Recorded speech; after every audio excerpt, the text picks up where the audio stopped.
type urban development. Okay, I see many people using their phone, hopefully not using WhatsApp. Scan, okay. We got future planning, gentrification, rejuvenate, reshaping, okay. Transformation, okay, 14, 9 participants, 7 participants still typing.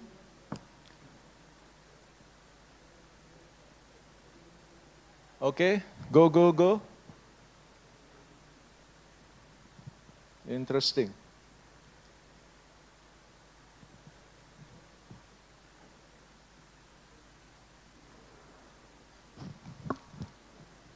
Okay, still 5 more, 36. I think it's quorum, yeah? Half of the participant here has already sent the word. Great. Let's make it 40. We come to 40 people. Okay. Let's give applause for all of us here. And we got 3 words: transformation, opportunity, and revitalization. Okay, let's skip these words and then let's invite our distinguished speaker. Okay, why I think this afternoon discussion bring the topic of urban redevelopment. So as Indonesian center of economic and business, Jakarta is destination where various parties carry out vital activities. However, currently Jakarta is ranked 45th in the Global Power City Index and ranked 135th in the Cities in Motion Index. You know, the top 3 is New York, London, and Paris, right? So in order to strengthen Jakarta's roles as a global city, several criteria related to urban redevelopment needs to be improved. Livability, environment, accessibility, mobility, transportation, and of course urban planning. This transformation is aligned with the national policy relocating the new capital to Nusantara. Of course, this relocation will give impact and is going to the what is the usage or the utilization for the central government assets, for example, and then how we can have more space for the private sector to involve in the Jakarta development. And how then we can achieve our vision as global city. So this session will be discussed on 3 aspects, the key aspect. First one, we want to hear the sharing session from different perspectives. We have government, we have professional, we have private sectors, and we have also World Bank, yeah, to share with us. And then best practices, of course, and what kind of the future collaboration scheme that maybe have been prepared by the government and also being initiated by the private sector. So, ladies and gentlemen, without further ado, please welcome with me on the stage our distinguished speaker. First one, please welcome Mr. Luis Triveno. Please give a warm applause, the Senior Urban Development Specialist, World Bank Group. Please take a seat, Mr. Luis. Thank you. So I can sit also now. Please. Thank you, Pak Luis. The second speaker, please welcome Mr. Mike Broomell, Managing Director of Colliers International Indonesia. Give applause. Our third speaker, but now will be represented before is Mr. Benni Aguscandra, the head, but now represented by Miss Tona Hutauruk, the head of Jakarta Investment Center. And our last but not least speaker, please welcome Mr. Sulistyo, the head of Provincial Services at Esri, Indonesia. Please give also applause. Okay, so at least in the panelists, we have the beautiful one, yeah? Okay. I start from the Mr. Luis, yeah? Should I call Pak Luis or Mr. Luis? It's okay, yeah, for you? Okay. As a senior urban development specialist at the World Bank, you had, I think you led, yeah, and executed many social, urban, and rural development reform project in these nodes over 25 countries in Europe, Asia, Africa, Latin America. Between 2012 and 25, you are the Chief Executive Officer of Pro Expansion, a think tank and reform-oriented organization based in Lima, Peru.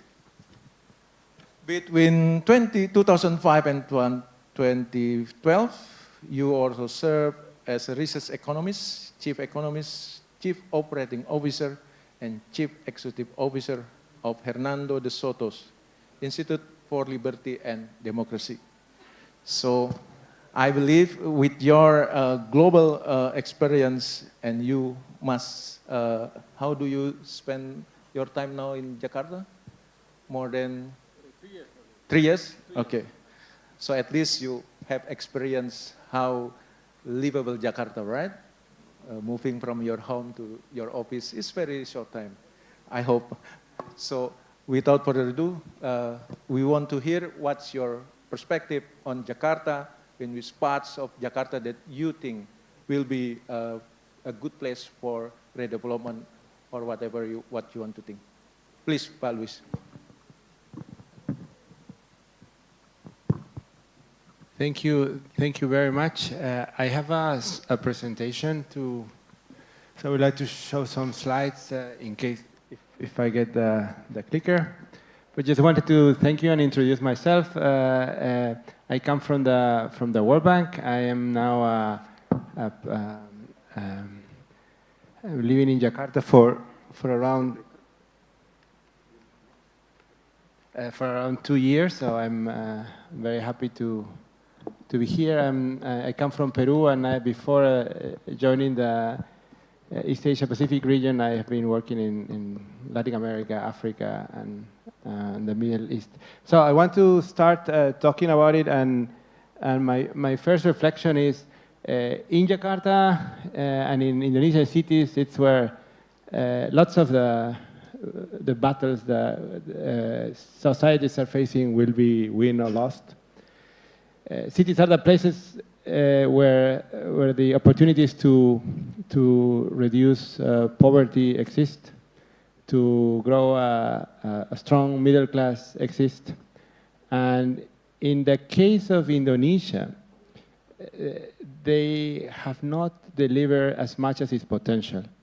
There are other countries in East Asia Pacific, like China and Vietnam, that for every single point of urbanization have gotten a larger return.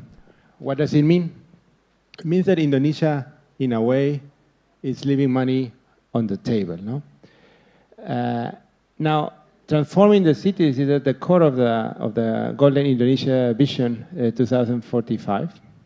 You see clearly that there are two missions of the RPJPN that are linked to urban areas, and there are indicators related to urban areas under the framework. No? So urban as centers of economic growth and achieving balanced and prosperous regional development, making sure that all cities in Indonesia grow and become engines of economic growth.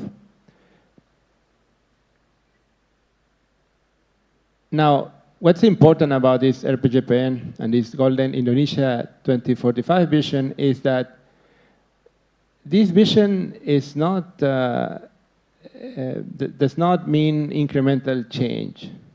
It's actually completely the opposite. The RPJPN is proposing a dramatic change, a dramatic growth in living standards, economic performance, and environmental sustainability. The ambition of this RPGPN regarding cities is huge. Now the question is how to deliver, given though that not much has changed in terms of the important challenges that our cities face, like congestion, like hazard exposure, like overcrowding in some housing units, like air pollution, and so on. So what it means is that we need to, close these infrastructure gaps, be able to deal with the problems of the past, and at the same time deliver even more impact. No, so how can we do that? So the answer of course comes to mind is, okay, we need to involve the private sector, combine capital. We need to plan better. We need to deliver the type of infrastructure that families need in the location that we need it, at the scale that we need it, and of course doing it in the lowest generating carbon footprint possible. Now, that's why we need to do things differently. And urban transformation is this type of new playbook that try to redefine the way the investments are planned, the investments are financed, and the investments are delivered. Urban transformation is we see it as a game changer because it would allow cities in Indonesia to mobilize private capital while at the same time deliver all this multidimensional impact. It will not only combine the sources of capital, but maximize the economic development of cities according to their potential, while at the same time improve the quality of lives of citizens of different economic segments. No? Now the good thing about this is that Indonesia has been doing things around like that. No? That projects like this, urban transformation is a natural evolution into a development trajectory. So other countries that have transitioned through this, like China, like Mexico, like South Korea, have moved from having these infrastructure projects that just close gaps to those infrastructure projects that deliver highest income. I mentioned before that Indonesia has been doing something similar, and when you think of the Kotaku project that we were working at the World Bank in partnership with the government, has been able to deliver integrated infrastructure at scale in different cities, building roads, housing, drainage, wastewater, solid waste management, green open spaces, and so on. The Integrated Tourist Development Project has been doing something similar with a focus of attracting more tourists, creating more job opportunities for people. So Indonesia in a way has the secret sauce of urban transformation. Now the question is how to make it bigger, how to make it better, and how to make it faster. How to start thinking of projects of larger magnitudes, like showing here the Darling Square in Sydney, that managed to actually develop an area mobilizing basically 50-50 the capital investment, private versus capital, and recovering the investment in terms of economic activity generated in just a couple of years, no? While at the same time building investments that improve the capacity of the city to adapt and to promote the circular economy. At the same time, it's possible through these investments to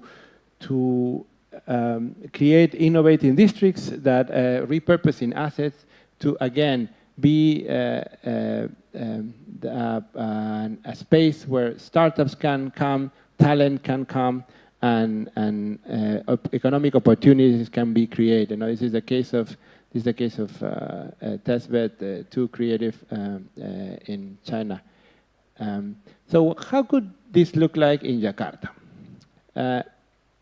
We partnered, so how can we make sure that at Jakarta delivers all these impacts. And one way of measuring is if Jakarta is able to attract global talent, if Jakarta is able to attract global investment at a larger scale.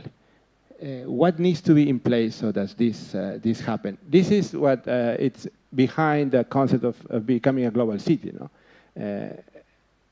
This will mean to achieve a couple of important results in different dimensions, dealing with the main problems of the city, so trying to transform this, trying to move from one situation of deficit to one situation of where there is adequate provision for citizens.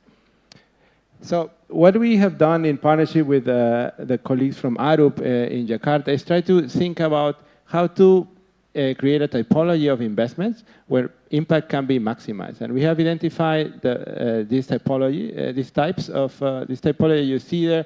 So 5 types of investment. These 5 types of investment could deliver actually a large impact. Could be TOD developments, nature-based solution development, urban innovation centers, village revitalization, as well as the preservation and development of culture. These types, each one of those can deliver different mixes of impact, but can allow the city to combine multiple sources of capital, to repurpose existing assets, and of course to address the infrastructure deficit while creating business opportunities for people and of course jobs. This exercise conducted with ARUP ended up with identifying 3 areas that I will just briefly show now. The 3 of them, in a way, are related to a TOD development. It's Block M, Medan Merdeka, and Tanah Abang. Each one with different emphasis. Block M is a huge opportunity that could become a district of innovation, 24 hours economy. And there are opportunities since there are assets from the national government, from the local government, and there is, of course, the MRT station that can provide a flow of passengers, of customers, that could create a vibrant economy where all we see today is decay and missed opportunities.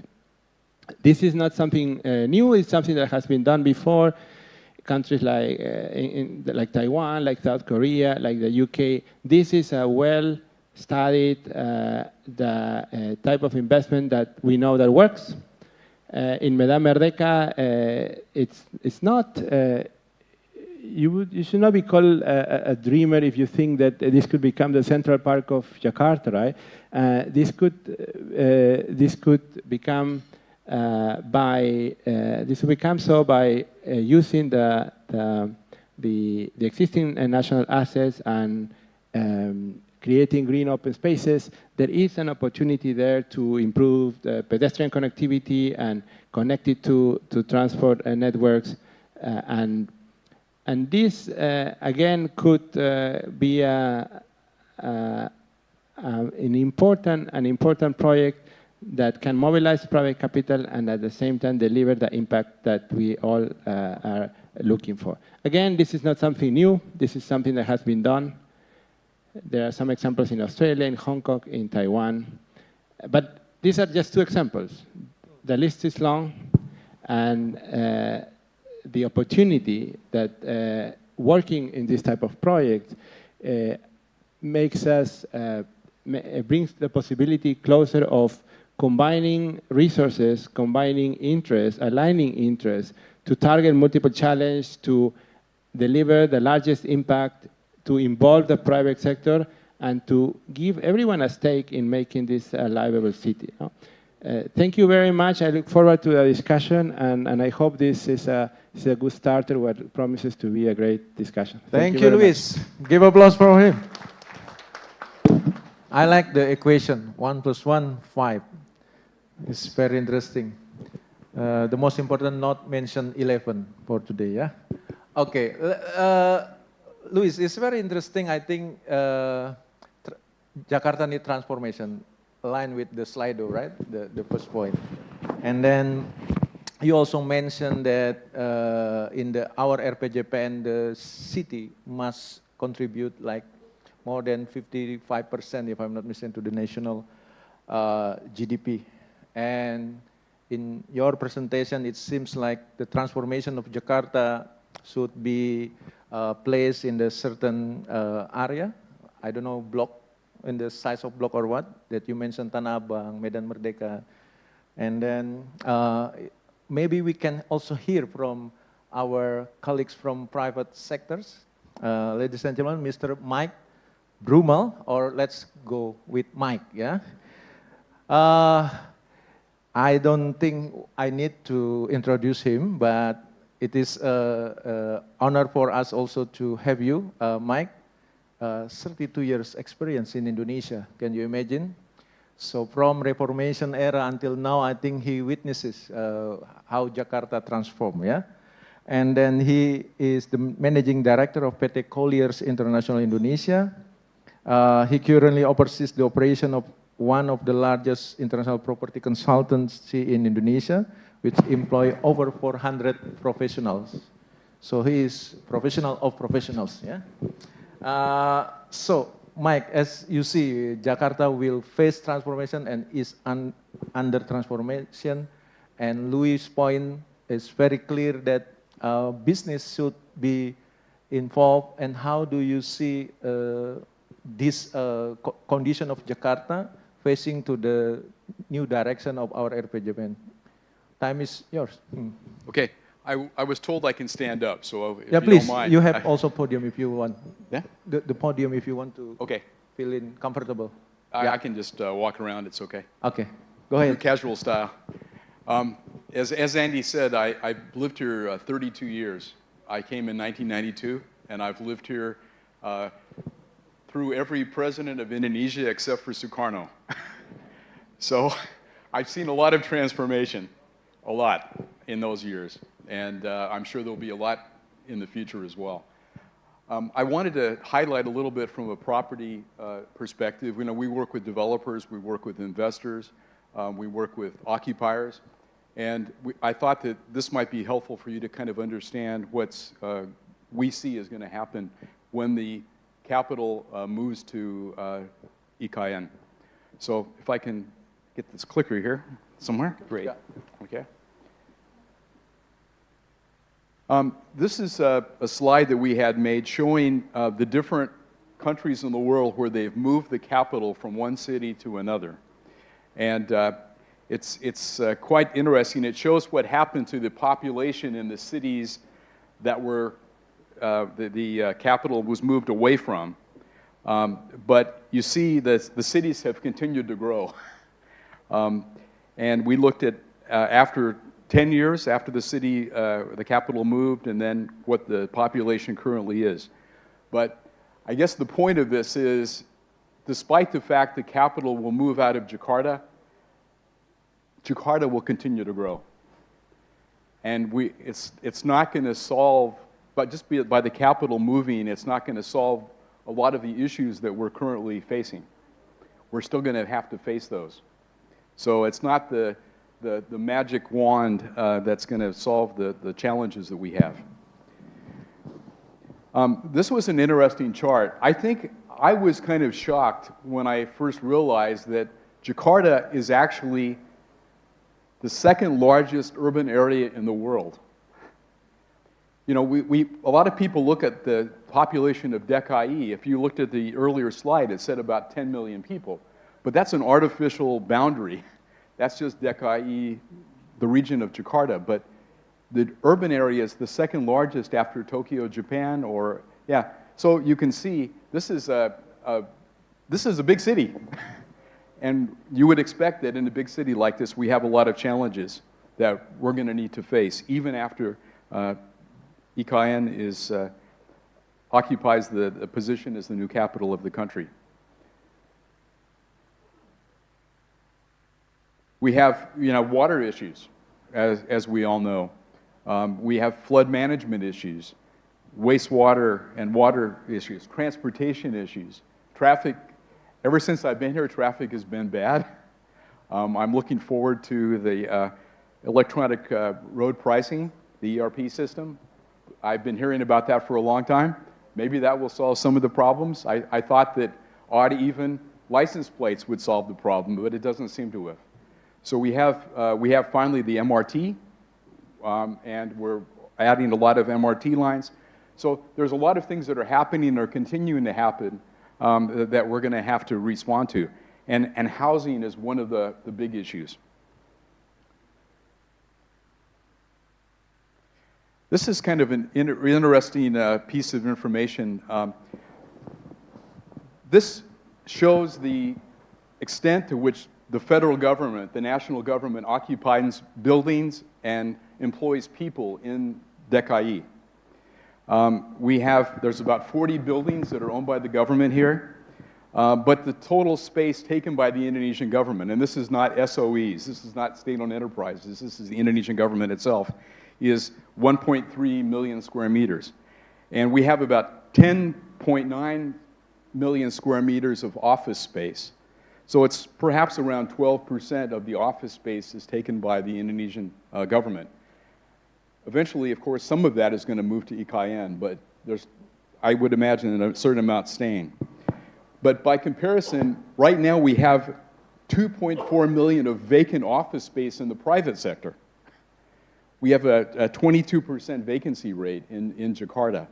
So it's a lot of space between what the Indonesian government will vacate and what is currently vacant in the private sector. In terms of people, as we said, we have about 33.4 million in the greater Jakarta area. Only less than 1 million people are employed by the Indonesian government. So if everybody that's working for the Indonesian government moved, you'd have about 1 million people out of 33 million. Okay? That's what percent? 3% of the people. So 97% of the people would still move if everybody moved, and I'm sure not everybody's going to move. But of course you'd have people and their families as well that would move potentially. So I guess my point is, even if the capital moves, the city's not going to change that much. We shouldn't be expecting it's a magic wand to solve the traffic problems in Jakarta. Some people say, well, let's just convert office buildings that are vacated into residential buildings, okay? But I think for those that are architects in this room, you probably recognize the fact that it's not so easy to change an office building into an apartment. You can imagine, in an office building, you have bathrooms in one place on the floor. If you're talking about apartments, you have to have plumbing in every single apartment unit. So it's very expensive to convert if you try to do so. And it's quite a challenge. And frankly, even in developed countries, I think they find it just not economic. They need a lot of government incentives to do this, in places like New York, for example. The issues you have here are that you've got the vacancy, as we said, but most of the buildings, when they're vacated, are not buildings that anybody's probably going to want to use, either for residential or for office. The buildings are old, for the most part, not necessarily greatly maintained. The design is not up to date, and they're underutilizing the amount of land that they're built on. So I don't think conversion from current use to a new use is the best efficient way to use that property. I think, from my perspective, probably the best thing to do is when the government moves out of buildings, to probably knock them down and redevelop those areas to higher buildings, newer buildings. I think that's the prudent way to do things, rather than trying to rehabilitate the government buildings that are being vacated. And I think the best type of use right now would be residential use. The office market's oversupplied. You're not going to put a warehouse downtown. What are you going to do? Probably high-rise residential. But the challenge you have is it's very expensive land. So it's very difficult for developers to build and make economic sense for tenants or to build it so that people can buy. This is what, and I didn't collaborate with Louis on this, but this is a picture of Central Park in New York. This is what I can see something like Merdeka Square becoming. What you do is you have, right now the land around Merdeka Square is government zoned. It's zoned for government buildings. What could happen is you could rezone it, you could build high-rise residential, and I think that would bring a lot of people into the city. And I think a lot of people would like to be in the city because they spend a lot of time in traffic on the way to the office if they work downtown. And if the Merdeka Square was improved in terms of the landscaping, in terms of the elements there, I think it would be a very attractive place for people to live. And who knows, maybe the government could even vacate some buildings and expand the size of Merdeka Square. I think right now I calculated Merdeka Square is about 25 or less than, maybe about 20% of the size of Central Park in New York. But Central Park in New York is a big tourist attraction, right? In New York, if you've ever been there, a lot of people will visit. So a couple things I think would be helpful for the government to ensure that what we saw in that picture actually happens. One is, right now there's policies that prevent the government from selling land. So if the government could reassess that and could actually sell some of the state land on which the government buildings are located, that would be helpful because it could bring some private investment in. Another thing is to consider, once the government moves out, use the land and make it available for a build, operate, transfer scheme. So the government keeps the ownership of the land and allows the developers to build, let's say, high-rise apartments, and then after 50 years, the ownership of those buildings goes back to the government. That would reduce the cost of land, of course, and make the apartments more affordable. Another thing is revising zoning to increase plot ratios, to encourage new property development in the area around Monas. Another is to offer financial incentives to developers. Right now, developers, if they buy property, they have to pay the 11% PPN, or now it's going to be 12% next year, and then the developers also have to pay 5% BPHTB. And the BPHTB, the buyer's tax, is actually under the control of DKI Jakarta, so it could potentially eliminate that and make the cost of developing more affordable. Also, interest rates. Developers pay very high interest rates here. If government could provide through state banks less expensive financing for the development, long-term lending for these projects, it could make apartments more affordable to people that want to live downtown and rent downtown. And another issue is, I know that a lot of countries have a real estate investment trusts, REITs. Here we call it DIRE, Dana Investasi Real Estate. But there aren't many people that are doing that because, again, there's tax issues with the PPN, with the BPHTB, so there needs to be some adjustments there, and I think there would be a lot of foreign investment that would be willing to come in and potentially buy apartments that were developed by developers and then leased. Same thing with individual buyers. It's a problem. Right now, the government has waived the PPN for people, but that's only a temporary measure. If it was made permanent, if people also didn't have to pay the 5% BPHTB, they could make downtown living more affordable to people that could afford to buy. And again, if the buyers of apartments, if they decided to develop downtown and sell, if they could potentially get lower interest rates on their financing, that would be great.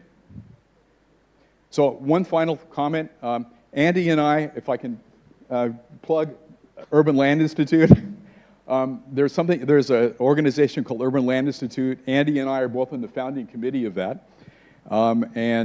Since we're both on the panel together, I thought I would just plug this because this is an organization, it's a global organization that is a group from people of different sectors. They're developers, investors, architects, government, urban planners, consultants, attorneys, brokers, engineers. they all get together in this organization and they talk about these kinds of issues that we're talking about now and try to figure out how to help the city. And they have 45,000 members around the world in 80 countries. And so they're learning from each other best practices. And we're trying to start a chapter here. As you can see on this map, Jakarta's not here, but we want to start one. So if you're a developer or an investor or anybody in this room that's interested in being part of Urban Land Institute in Indonesia and addressing these kind of issues, collaborating together, please talk to Andy or myself, and we'd love to see you become a member. So that's all. Thank you. Thank you, Mike. Give him applause. Very interesting. Bring back people to the city, and then through the infill development. I know in the past housing changed into offices, right? Apa bahasa kita? Ruko, rukan, ya. And now Mike trying to suggest the office of Medan Merdeka become a residential use, ya.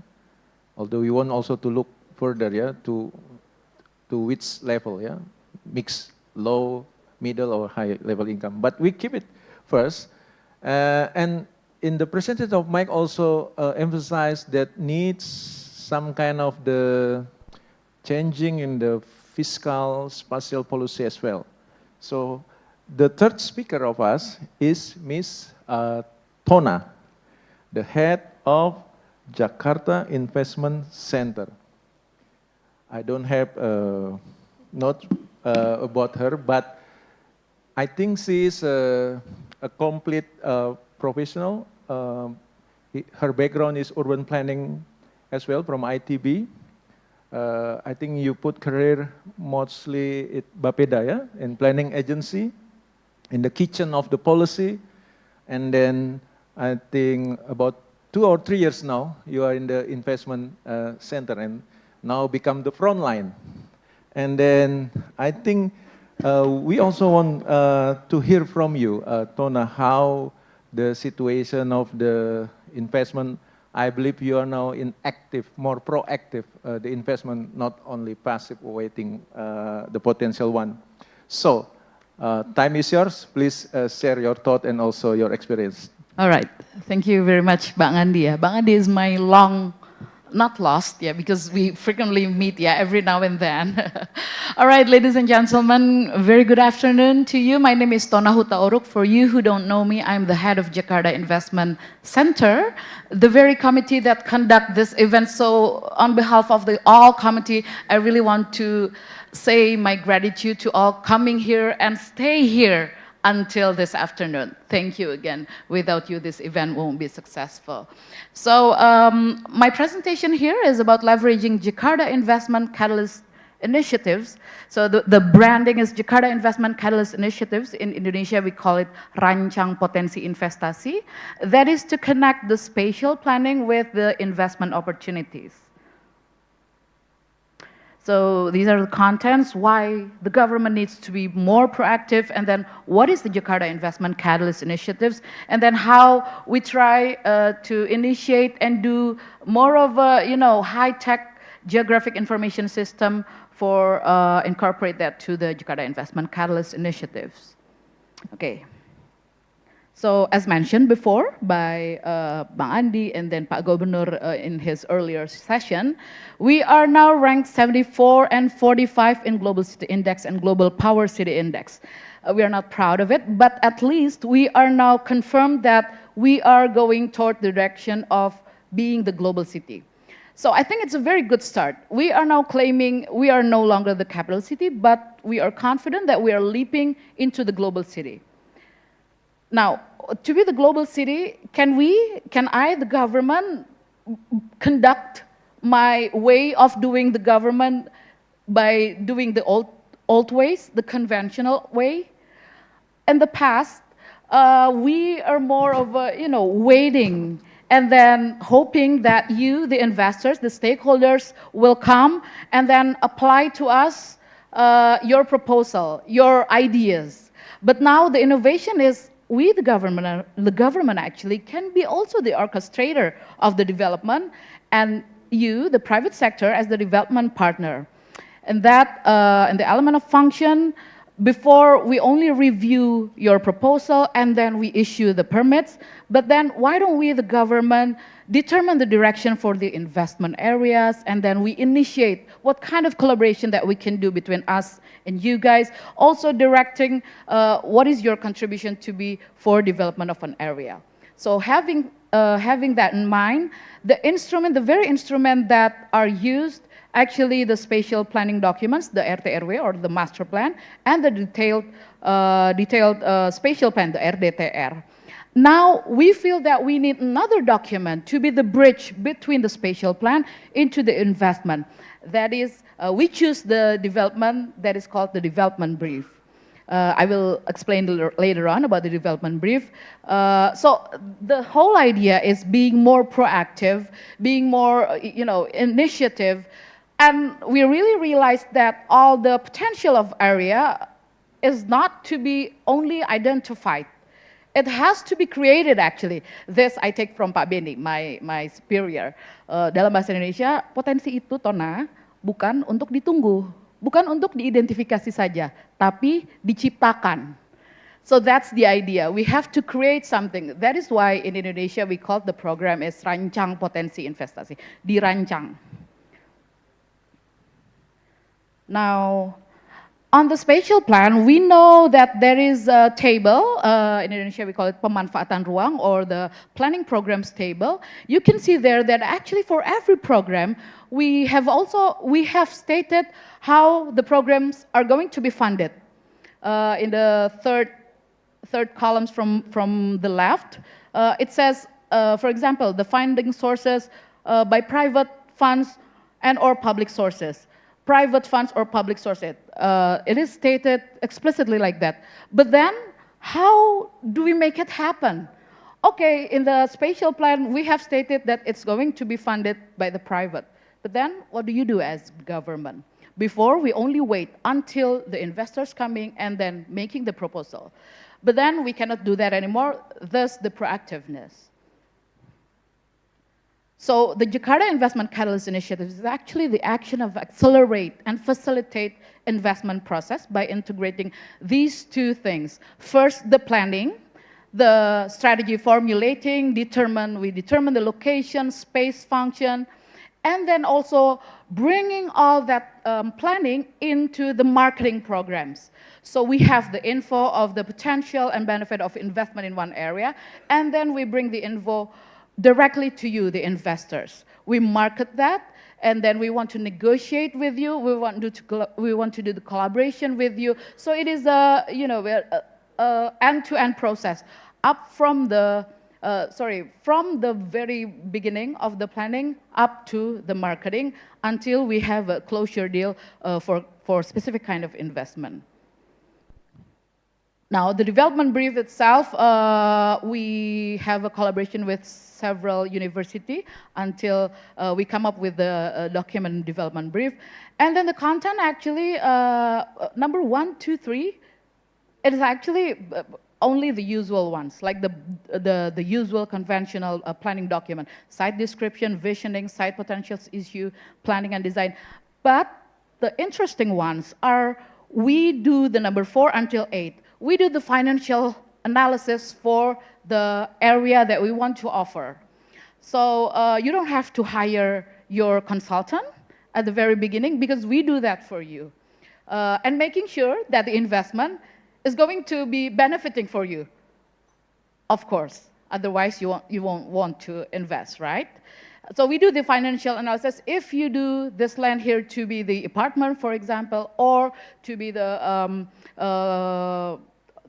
shopping mall, so you will get IRR like this, and then NPV like this for this kind of time, etc. So we do that. And then we also convey all our analysis of the inventarization of the assets. We do that. And then we also write what is the permit process and requirements that you need for that investment. And then we offer several development schemes and also related policies and incentives. So it's kind of, complete and compact document that we believe it is relevant for your need as investors.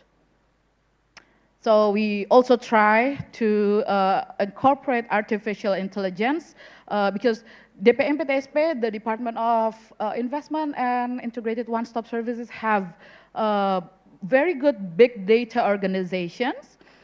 We have almost all the data related to land, property in Jakarta as well.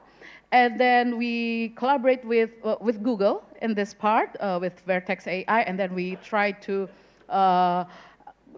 develop several scenarios for the area development. So this is in progress with Google and other collaborators. So we have 12 proposed locations for the investment potential study. So these are the 12 one. And then for each areas, we have stipulated some kind of a visioning.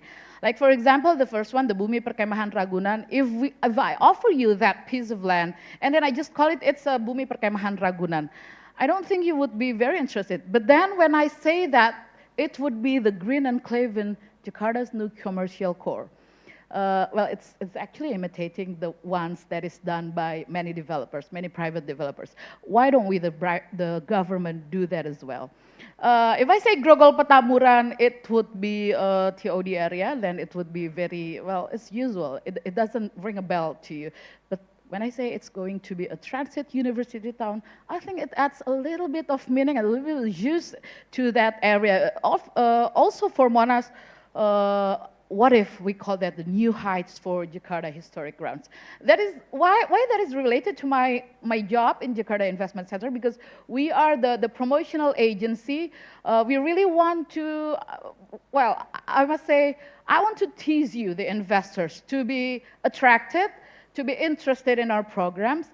And so I have to think from your side what kind of elements that will be of interest of you. So I don't know if you can see clearly, yeah? So a bit of preview what is in the development brief. We do all the market insight, and then also we do the land price mapping analysis for you, and then we propose the site plan, which one is going to be for our part in the government, which part going to be in collaboration with you. And then we do the calculation. It's going to be very benefit. You have the IRR, NPV like this with timeline.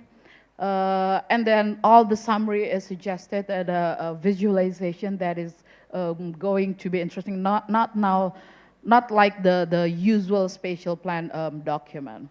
So that's about the development brief. These are also the permit process, what kind of collaborating scheme that we can offer, and also the incentives. Now, just to move on, before we got to Pa Sulis from Esri, we are now in the Department of Investment and Integrated One-Stop Services, are now initiating how to incorporate the geographic information system for that Jakarta investment analysis. And we are now trying to develop the Jakarta digital twin. I don't know, if we want to be the global city, do we still want to use our old methods using the 2D maps? I don't think so, yeah? It doesn't appeal that much. But now, having the technology of digital twin, where we, the government, and then you, all the investors, can really grab the feel of the world of Jakarta in the system, in your laptop, without have to go there, and then incorporate all the information within the maps. I think it's very fascinating, and that's what we want to build for all Jakarta. Well, now, Pak Benni, we're still in the very initiating phase, yeah? So, but that's the dream. So spatial analysis to determine various urban development metrics, modeling of trend and growth. It can enrich the digital twin with various information and analytical tools, so you, the investors, can have an accurate knowledge of Jakarta. So furthermore, we want to provide an instrument for Jakarta provincial government to ease the permit process and providing a way to monitor the progress. It can also increase the transparency and accountability with the permit process stimulating collaboration between us, the government, and the investors, and also it can drive innovations in other sectors, architecture, trade and commerce, telecommunication, etc. So, well, that's the dream, but at some point we have to start, right? Because if we can only wait, then how can we move on? The dream is big, to be the global city. So, well, that is these are our initiatives. The government wants to be very proactive and initiative, and we really hope that you in this room at least can collaborate with us. Well, that's for me, but Pak Andi, can I ask for your time another 2 or 3 minutes? Probably Pak Benni, my superior, my boss, can add something just to wrap up what I have conveyed. Silakan, Pak. So, please Pak Benni, what key highlights from this? Yeah. I think I should present this presentation, but Tona is better in English, so I think Tona should present, and this is the Tona who proposed the development brief. No regulation about development brief, but Tona proposed, and I think this is nice, yeah. Government propose something to development, even the land is not us. We try to develop, but it's better for me thinking in bahasa, so I speak bahasa ya. Jadi ini awalnya adalah ketika kami merasa RDTR itu cuman terlampau global. Sementara gambar arsitek itu terlampau lokal. Persil per persil. Ada urban design yang sebetulnya berbicara antar persil. Distrik, neighborhood, gitu kan. Hanya urban design ini dalam pengaturan tidak diatur. Terus Tona bilang, Pak itu bukan urusan kita. Nggak apa-apa, ini backgroundnya aja Andi. Kita ngomong sama Andi, itu bukan urusan yang PTSP. Udah gitu kan, saya bilang katanya urban design itu juga bisa meng-create potensi. Makanya tadi Tona kontak potensi. Jadi potensi itu akan tumbuh kalau dia itu dikembangkan, kita bisa melihat sesuatu secara bukan hanya persil per persil. Akan tumbuh potensi investasi kalau kita melihat sebagai sebuah distrik, sebuah neighborhood. Pak Michael tadi menyampaikan, Pak Louis juga menyampaikan TOD. Nah, bagaimana kita mendorong orang supaya terlibat gitu kan ya, terlibat memikirkan masa depan dan lain-lain. Ya udah kita visualisasi kan ya. Kita kasih tematik distrik dia sehingga dia bisa berkontribusi, berkolaborasi, visualisasi gitu.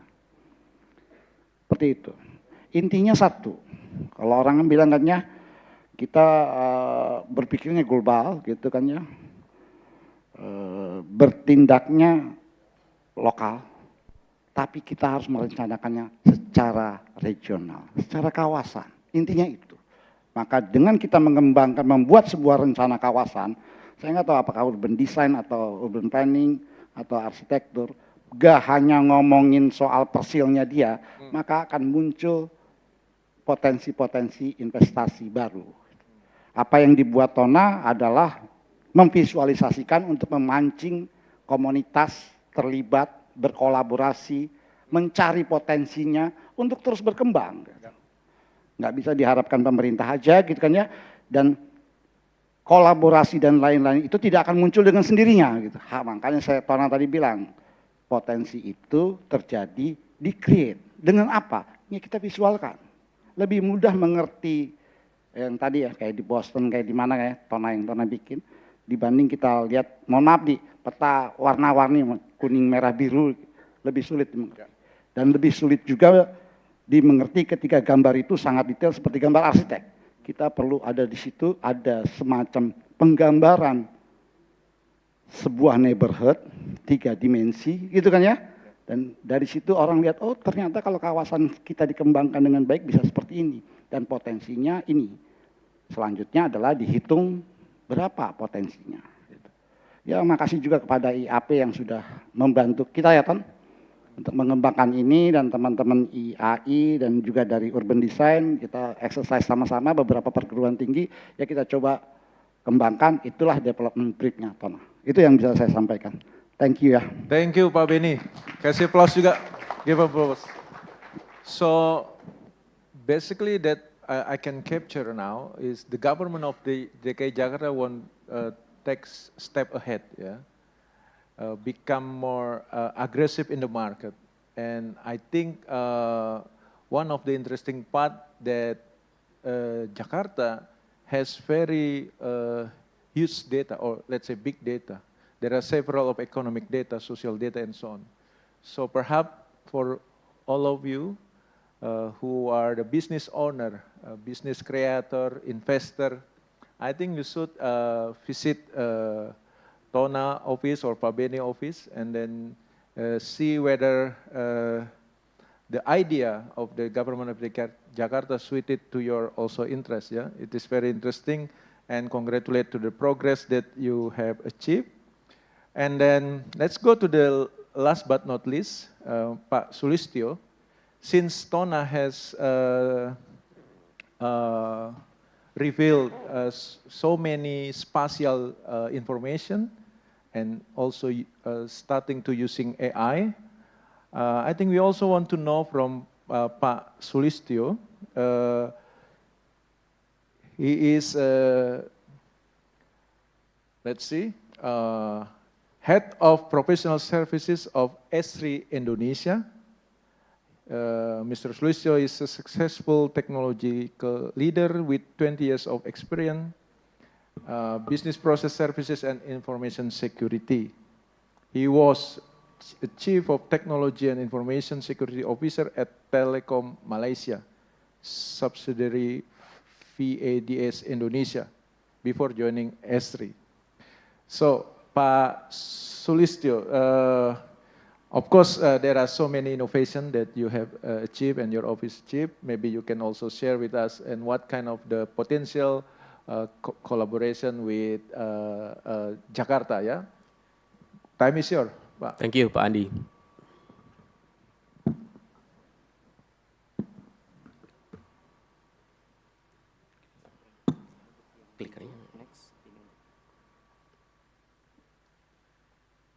Good afternoon, everyone. I think a lot of things we already hear from the stakeholder here. Many initiative, many idea, just to understand what are the next for the Jakarta, our city. City are complex, dynamic, and interconnected. They need to attract investment, manage housing affordability, improve economic resiliency, and meet their sustainability goal. Technology can help shape how we build. Therefore, we would like to start our session by giving you some background on why we need such a technology and process to make data even higher from the value perspective, and dive into how we can apply urban design and redevelopment initiative for Jakarta.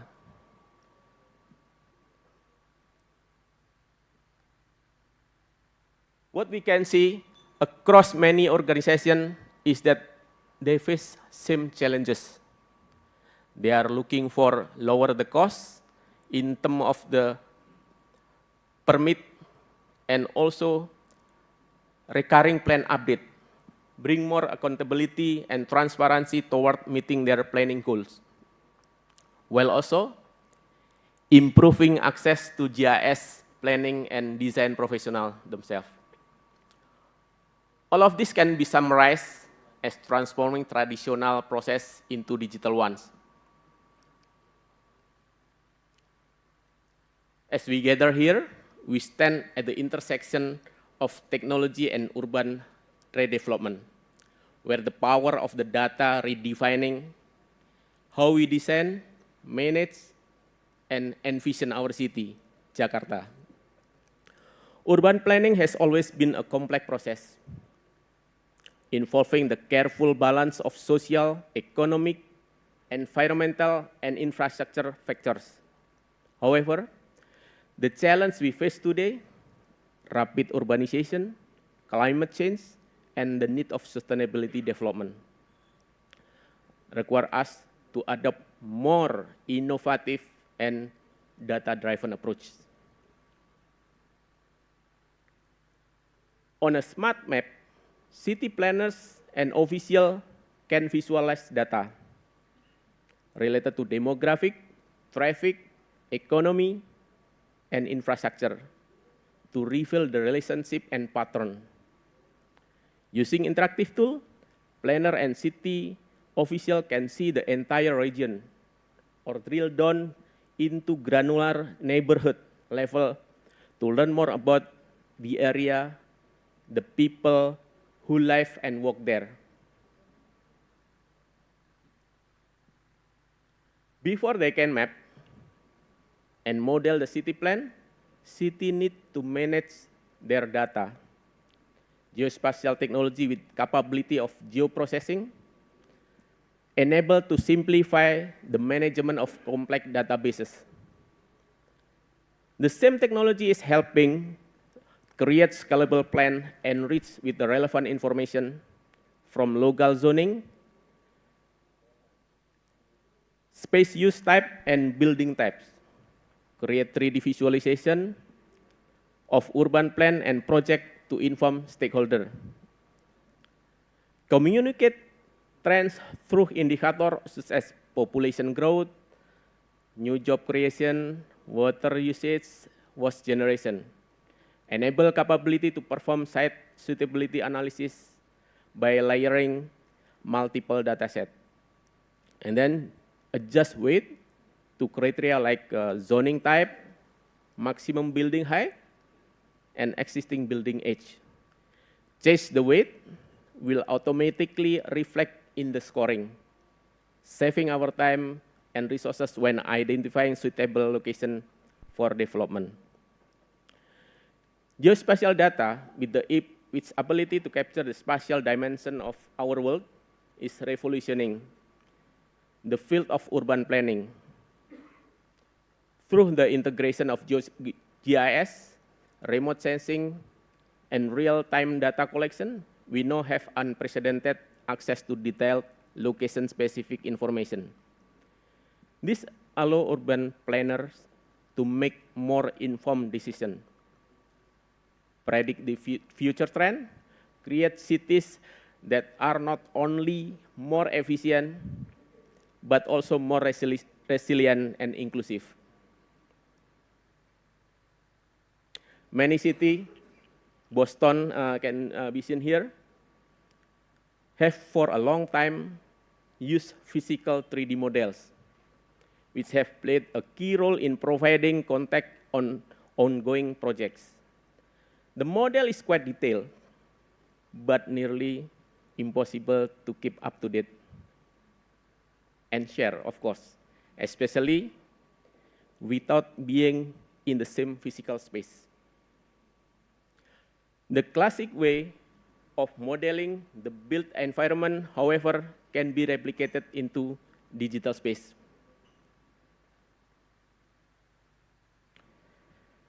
Traditional 2D site plan do not enough offer information for reviewer to understand the spatial impact of proposed project. However, 3D model help people visualize and assess a project, the context of its proposed location. This can be achieved by replicating the real world in a digital environment. Planner gain a safe place to test project scenarios. This digital twin model a neighborhood's building, vegetation, street, right-of-way, and other infrastructure. The more detailed planners add to models, the more realistic neighborhood scene become, and the more useful they are for analyzing real-world effect. This also to streamline review of proposed development project, thereby reducing the need for resubmission. So we can imagine if there is e-submission for both official government as well the investor. How both party can be visible and transparently to understand what are the common thing that they need to decide. Over time, demographic and market shift, public concern about climate trend, conservation and resource use evolve. As urban environment change faster than predicted, city regulation must keep pace. In turn, planner need tools to uncover growth pattern and evaluate area where current trend no longer fit existing building regulation. By visualizing proposed scenario throughout the planning process, planner get a clearer understanding of how development will look. The 3D models help decision maker see connection and understand the related problem. For example, we can evaluate a proposal environment impact on surrounding and previously existing natural resources.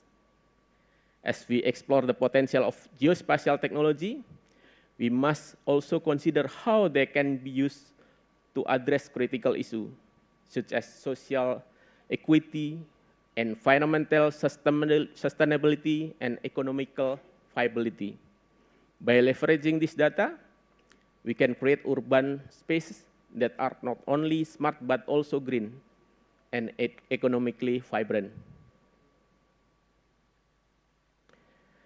Imagine Jakarta, where infrastructure is designed with precision, where resources are allocated based on actual needs, and where the impact of development are analyzed and mitigated. Even they occur, this is not a distant future. It is a reality that geospatial data is enabling today. Today's discussion will delve into this possibility, showcasing real-world example and exploring future of Jakarta in the age of geospatial data. I encourage each of you to think critically about how geospatial technology optimized with valuable data can be applied in our initiative and how we can collaborate to redevelop Jakarta. Thank you. Thank you, Pak Sulis. Give him applause. So let's data work for us, yeah? Not we work for data. I remember in the 1990s, I studied urban and regional planning. We only have 3 credits of GIS. And then now GIS become more digitalized, and then I believe if the office of Tona, Pak Mike, Pak Luis has a planner that can have skill of the GIS, I think it will make easier for us to make our cities more, let's say, planned, yeah? So more order. So, ladies and gentlemen, we heard from the global perspective, from the private urban property perspective, from the government, and also from the professional of data scientists. So now I think we knew that that urban transformation requires very important skillful of human resources. I think that's my first capturing from those panelists. But I like also to hear your comments, or if you are interested also to explore more of our panelists. But we only have 15 minutes more, sorry for that. So maybe 1 or 2 comments or questions from the left or the right. Please raise your hand, or if we have any from the, what you call that? From the slide or whatever, from virtual. Any one of you interested to interact with us? Anyway, or you are digesting now a lot of information? Okay, okay. Lady with the red shirt. It doesn't mean red, something red. Yeah, it's only red shirt. And also the young man with the black shirt. Please name and your institutions. Okay, good afternoon. I'm Wiwit from Australian Indonesia. And yeah, I have a question for Butona from GIF. Yeah, it's such a good initiative that GIF now has provide a planning program table, which also including the financial analysis and schematic design tool is such a good innovation right now. But my question is, how will the real collaboration between the private, government, and also the community in order to utilize the government national asset that we know that they will be moved to Nusantara?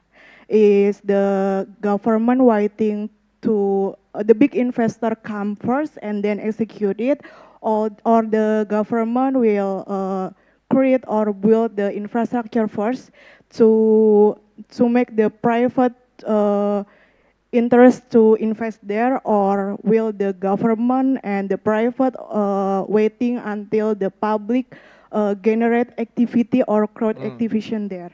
I think the Block M is one of the success story collaboration between the BUMN, government, and private, also the community, because after the transformation of MRT, there will be a transport hub or crowd puller hub right now. Yeah, I think that's my question. A form and mechanism of collaboration. Thank you. Mas? Hello, good afternoon. My name is Asdi Rahmani. I'm a landscape architect from I+D Studio. I am also as a delegate from Indonesian Landscape Architect Branch Association in Jakarta. Okay. Just a quick questions about, of course, I'm a landscape architect. I'm interested in green infrastructure. As Mike showed in Central Parks, as a landscape architect, you can always see Central Park, right? But is it necessary we copied Central Park in Jakarta? Is it the best way to implement green infrastructure? Like in Singapore, you have park connector, right? That's also part of the green infrastructure. So my question is, in general, for all of you, how do you think the green spaces can contribute to the economy viability of urban redevelopment projects in the future? So that's kind of like in general questions. Okay. Okay, that's. Do you know how many % of green open space in Jakarta right now? I think it's below 10%, isn't it? Okay, let's Tona answer it. Yeah. Okay, that will be great. Yeah. Okay. Also, it's like just a quick question, because I was thinking I'm also involved a little bit in early for Tebet Eco Park, for the first phases. Like you can see that a lot of people use Tebet Eco Park. As you can see, it's happening, right? And you live in Jakarta right now. You see every Sunday people walk in streets, running. Like it's like if you go to Makkah, it's like a the thing I forgot the name. Sorry, but it's a lot of people walk through there. That shows people need green open spaces, right? Yeah. So how do you see the green infrastructure in the future for Jakarta? Thank you. Okay. So, first and the second, Tona can answer, and also for your closing remark, so we can conclude. Yeah, form and mechanism of collaboration. I think mostly for the central government assets. I think you have 12 potential area that you mentioned. Do you have any, let's say, new mechanism for make a good collaboration until now, or you are still progressing? Yeah. All right. Yeah. Thank you, Mbak. Siapa tadi? I didn't catch your name. Wiwit. Mbak Wiwit from Australia. Yeah, that is a very good question, actually. Well, to be honest, in that theme about what we're going to do about the national asset that is left because the relocation of the capital city. There are several stakeholders in government of DKI Jakarta handling that. The very main stakeholders is Bapeda, the regional planning agency. They make all the master plan and the roadmap and then work in close relation with the Ministry of Finance, Kementerian Keuangan, because the inventory of the assets of the national is taken care by the Kementerian Keuangan. So in that sense, we cannot almost do anything without, well, not approval, but getting the recommendation in somewhat of level from the Ministry of Finance. But we also realize that this is the very moment that we, the government, have to steal, to restart gitu ya. Otherwise, the owner of the assets will come and then they will say that they want to propose my site is going to be built like this, and then the other one say that I want to build my site like this. But the government has a view that all the parcels of lands will be better if developed in one theme of areas.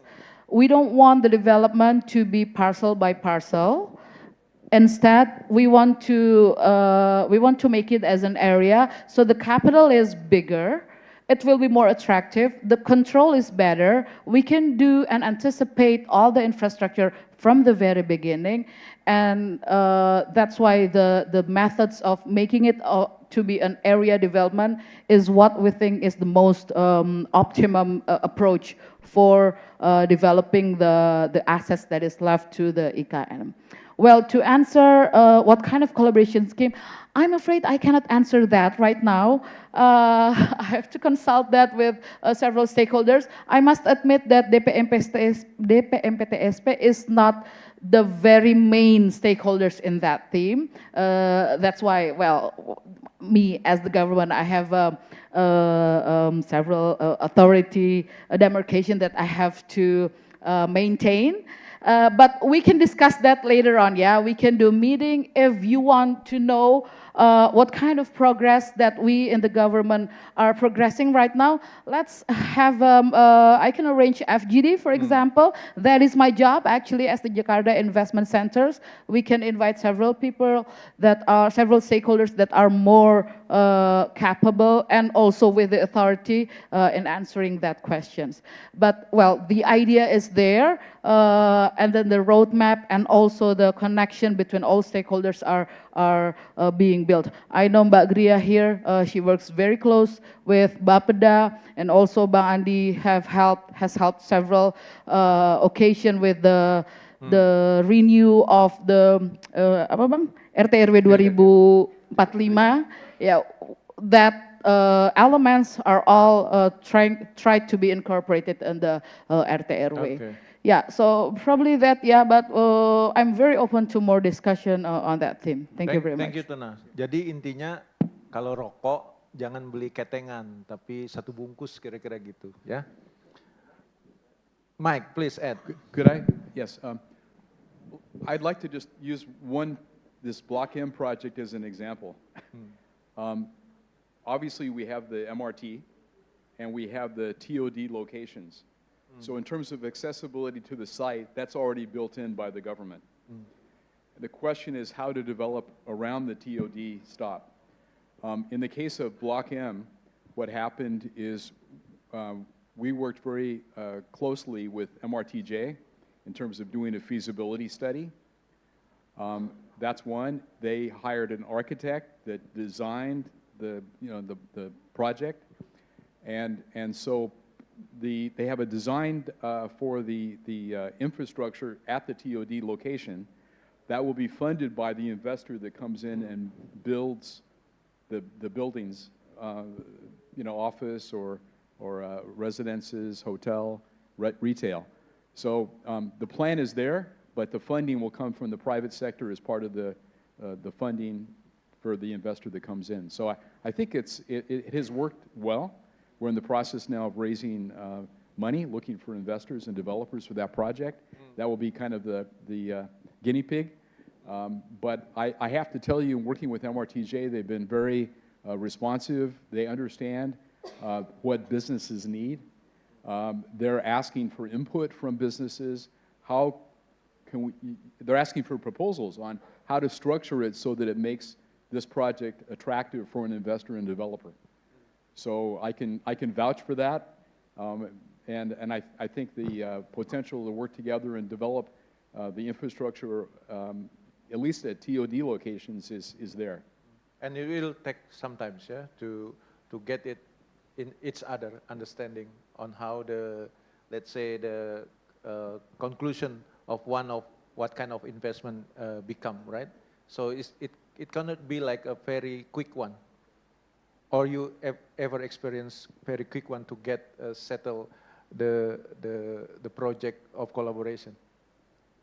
Yeah, it's not so easy. Yeah, I know. It involves a lot of money. Yeah. I think in this case it was over or close to 3 trillion rupiah. Yeah.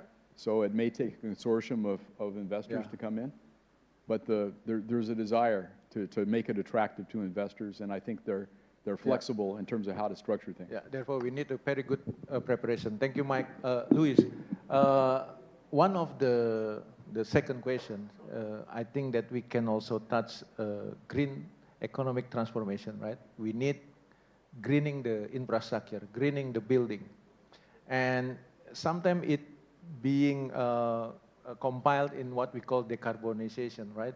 So what kind of the challenges that you think Jakarta will face? Because I know in the transition, in the transformation, implementation needs more adaptive, need more changing regulation to become more conducive ecosystem for the business and also the community to apply.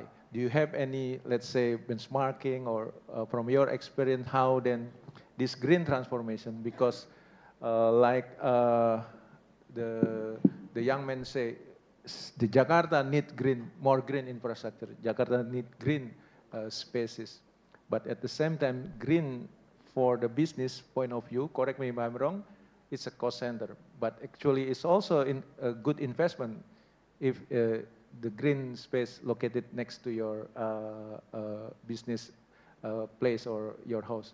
Please, your comments. So this is the $1 million question, no? Because essentially even from Block M to the green infrastructure, it's all related to action, no? Because there is no discussion. Nobody said here at the table, oh no, this Block M thing sounds like a bad idea. No, nobody says that. Same thing about green infrastructure. Nobody says it's a bad idea. The question is how to do it, no? And we all talk about cooperation, and cooperation is not essentially about whether we are good people or not good people, right? Well-intentioned or not well-intentioned. It's about cooperation for what? And that means aligning incentives. And so how can we align the incentives so we develop green spaces? Or how can we align the incentives so that all the investments jump into the project in Block M? So that is the question. And to do that, we run into an institutional framework, no? So do we have the mechanisms to cooperate? Let's say we all agree. Do we have the institutional mechanisms? And what we have found in several cities, at least regarding decarbonization and in many cases regarding urban transformation, is that while there is the political leadership, there are the projects, there are the intentions and all the actors that are willing. What is lacking is the institutional framework to make everything work. Yeah. And that, where is the institutional framework? It's written in laws and regulations. And so there are two streams of thinking there. One that promotes to change the existing framework, and the other one to operate within the existing framework. And since there is no time, what most successful countries have done is take their existing institutional framework to the limit.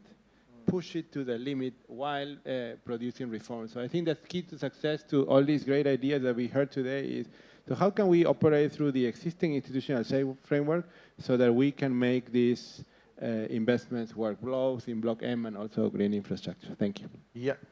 Institutional framework, Pak Sulis, one of the conditions to have a good institutional framework is the data, right?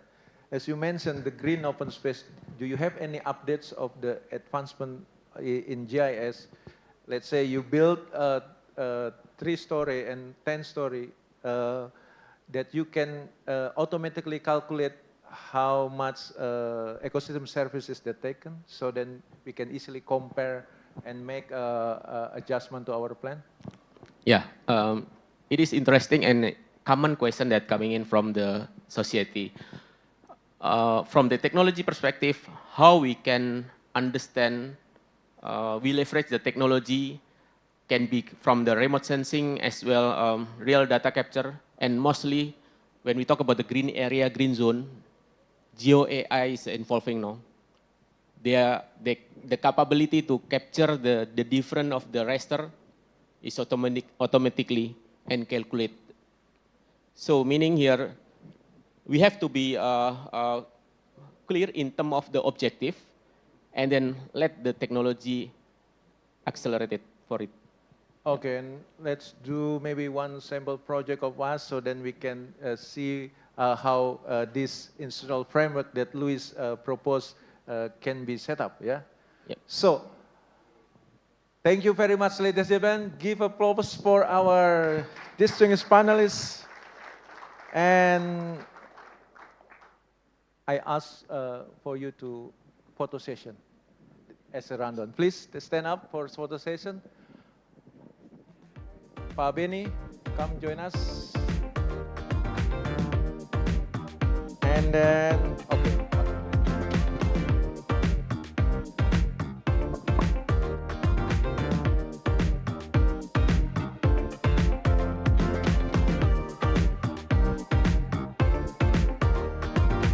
Okay, thank you. And then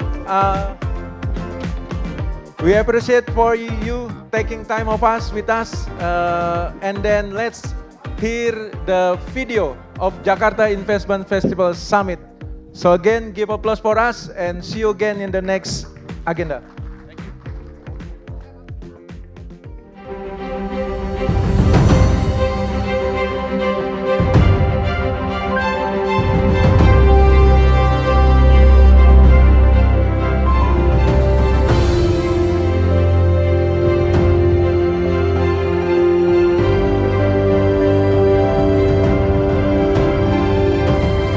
As we conclude the Jakarta Investment Festival 2024, I invite you all to join us in our journey towards a global city in realizing the Golden Indonesia 2045 vision.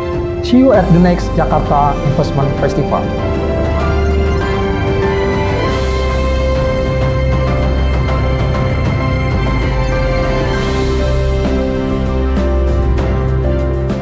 On behalf of the Jakarta Investment Festival Committee, I'd like to extend our gratitude to all distinguished speakers, investors, business partners and guests for coming and joining us at the Jakarta Investment Festival 2024. It's been an honor to engage with all global leaders in shaping the future of our city. Let's continue this journey together to build a stronger Jakarta. See you at the next Jakarta Investment Festival. Invest now, invest Jakarta.